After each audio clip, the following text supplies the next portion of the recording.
It is my pleasure at this moment in time to call upon the remarks from DIDG Chairman, Mr. D. Chimhandamba, to come through and make his remarks. Let's put our hands together as he comes.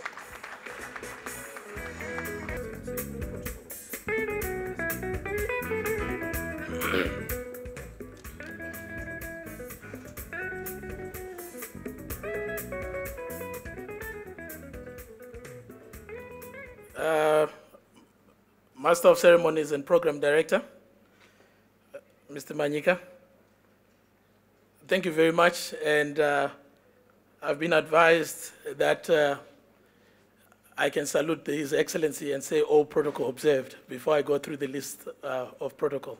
So all protocol observed. Thank you.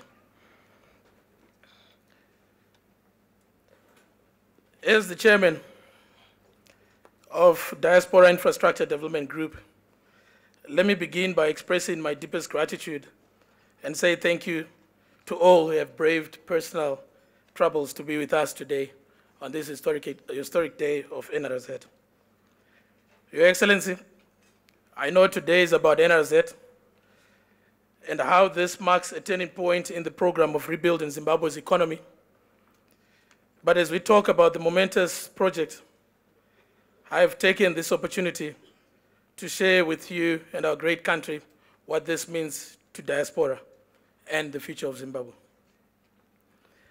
As the many in diaspora, we owe a debt to this country, not only for the quality of education we received, but also for the affordability of the education.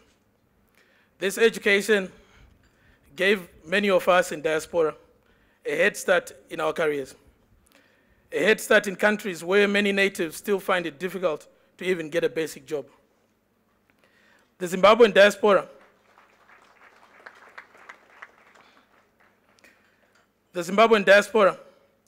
has become a highly proficient pool of people with skills and business networks that this country can use at this point in time. Your Excellency, despite the great stories of success for some in diaspora, do not let these success stories of diaspora conceal the struggles and pain diaspora has endured to reach where they are today. Each of us in diaspora has many stories to tell about our journeys into diaspora. I stand here knowing that my story is part of a larger diaspora story. Your Excellency, your journey into diaspora in the month of November last year, as you walked 30 kilometers into diaspora,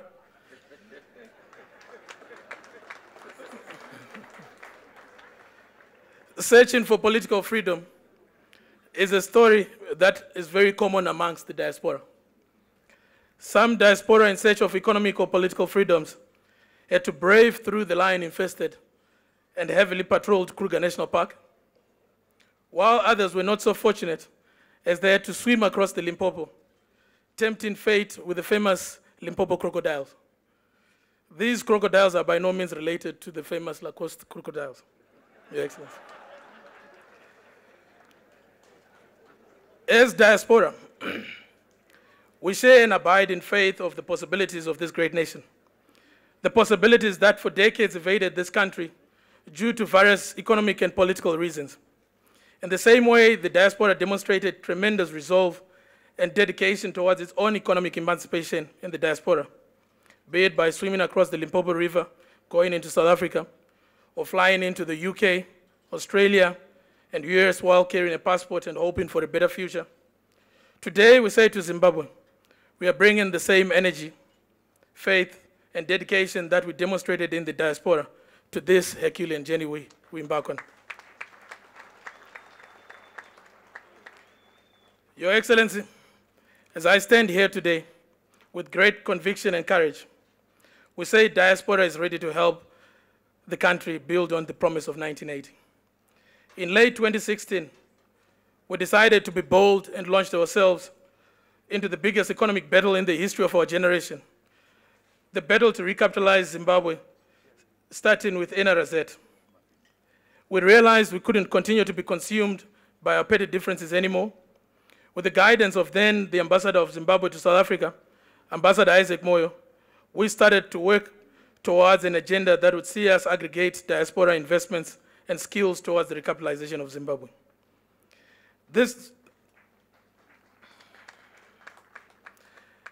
led to the formation of Diaspora Infrastructure Development Group by a group of diaspora belonging to an association called Brawlers in Business, which association today enjoys a membership of more than 1,500 diasporans and Zimbabweans. As recent as last week, we started the process of forging cooperation with the USA-based diaspora group called the North America Diaspora Investment Group, which is an affiliate member of the Zimbabwe Diaspora Network of North America. We as DIDG, we are focused on the infrastructure of things in sectors such as rail, road, energy, aviation, water, agriculture, and telecommunication.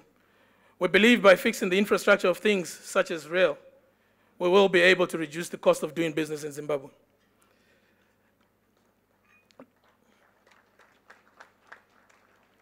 Now talking about the NRZ project. This project has sent an inspiring tone and confidence to the international business community and diaspora about doing business in Zimbabwe. But more importantly, it has brought hopes to the people of Bulawayo. To the city of Kings, we have over the last decades watched hopelessly as their once vibrant industrial and boisterous city become a shadow of itself. I was fortunate enough to do my engineering degree at the National University of Science and Technology. We used to come to Bulawayo from Harare in a train, and we would dance the night away to Love Mama Jaivana's Umoya Wami. We used to call Bulawayo the city that smokes, named after those coal power stations that used to billow smoke and steam over the city. NRZ those days was the lifeblood of Bulawayo. I stand here today humbled by the NRZ task that lies ahead of us, and we are grateful for the trust the government of Zimbabwe has bestowed on DIDG and our partner Transnet. Though we're excited about this project, I must not let the excitement and euphoria make us believe for 1 second that this task will be accomplished with great ease.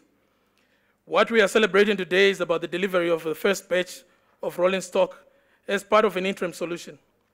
An interim solution designed to provide immediate rolling stock capacity to NRZ while we start bedding down all other processes and approvals required to implement such a transaction in accordance with the local and international laws. It is also important to note that new locomotives can take anything between 18 and 24 months from ordering to delivery. So the interim solution we are putting in place is a pragmatic approach in boosting NRZ's immediate capacity, as opposed to idling with current capacity for 18 months. This interim solution, rolling stock we brought, will continue to be here until such a time the new permanent stock is manufactured and replaces it. This pragmatic approach will allow NRZ to immediately service the increasing demand to move coal and chrome from the likes of Hwange and Zimasco, while new rolling stock is being manufactured.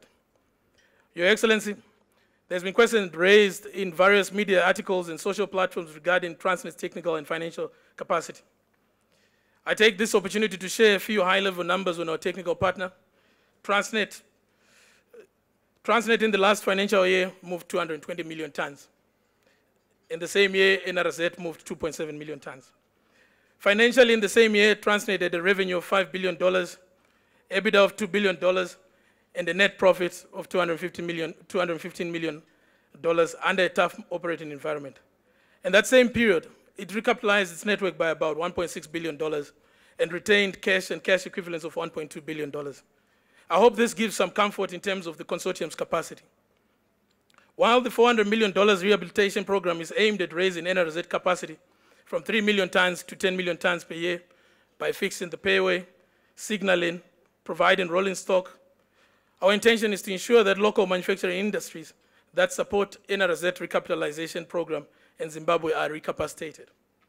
We also believe that between Zimbabwe and diaspora, we have enough skilled resources to supervise, lead, manage this program, and in instances where the skills gap is wide, together with our partners Transnet and NRZ, we will put in the skills transfer program to train and equip the Zimbabweans with prerequisite skills.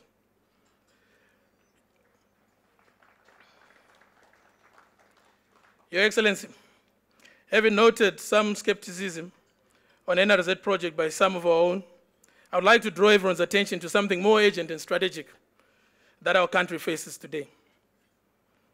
In the 1980s, Cecil John Rhodes had an ambition an ambition to build a rail track from Cape to Cairo. His ambition was driven by the need to be able to move strategic goods between the British dominions and to overcome obstacles of geography and the competing imperial schemes of the French, Portuguese, and the Germans. That battle was the battle of the 19th century, and for their protectorates, they fought geopolitical wars to have North-South corridor operate freely, and the then Rhodesia and now Zimbabwe played a central role in connecting the region's rail. Your Excellency, we are now in the 21st century. We have another defining fight at our hands for this country. A fight our Zimbabwe needs to have as a united people. A united people that does not tear each other down, but prop each other up.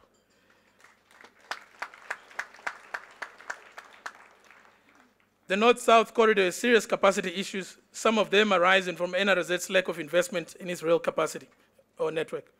The regional countries such as Botswana, Mozambique, South Africa, Namibia, Zambia, Malawi cannot sit and wait for us to organize NRZ forever.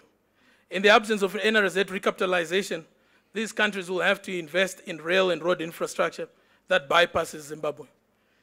If these mooted bypass projects happen, we can be rest assured that NRZ and Zimbabwe's strategic importance in the North-South rail corridor will be gravely diminished, and the jobs and industries we wish to build might just become a pipe dream.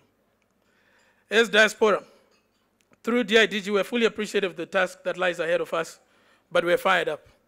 Our time in diaspora has prepared us for this job. We have come together as we aspire to make a difference and truly believe that to rebuild our country, we have to do something we've never done before.